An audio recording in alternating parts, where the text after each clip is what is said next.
দুটো তেজপাতা আর সাদা জিরা দিয়ে দিলাম সোমবারে। আলু ভেজে রেখেছি,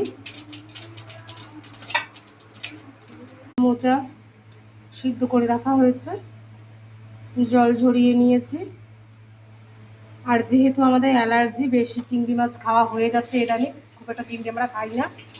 100 গ্রাম চিংড়ি মাছ আনা হয়েছে, বড় বড় চিংড়িগুলো মাথা ছাড়িয়ে নিয়েছি। এটা বাটা হবে আর এটা মোচাতে দেওয়া হবে। দিয়ে দেবো পেস্ট করে রাখা মশলাটা, দিয়ে দেবো পরিমাণ মতো হলুদ,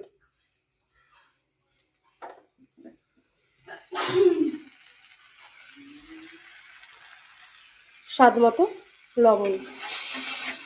ভালো করে মশলাটা কষিয়ে দিয়ে দেবো মোচাটা।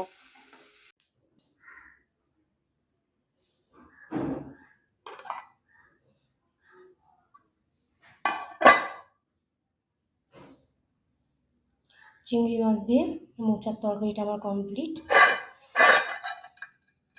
কেমন হয়েছে অবশ্যই কমেন্ট করে জানিও।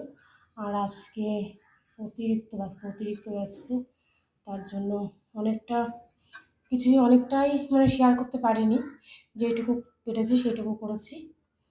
আর যেহেতু কালকে বললাম না, ঘর দেওয়ার পুরো নাড়া হয়েছে, খাটটা পালিশ করে আবার সেটাকে সেট করা হয়েছে, সারা দুনিয়া নিচের ঘরটা রং করা হচ্ছে, সারা দুনিয়ার কাছে আলো ছিটানো।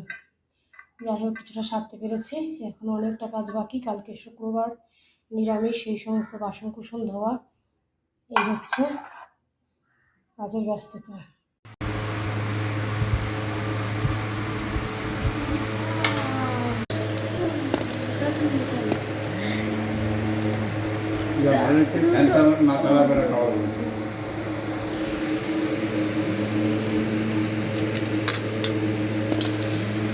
সেই হয়েছে মোচা, এটা পুরো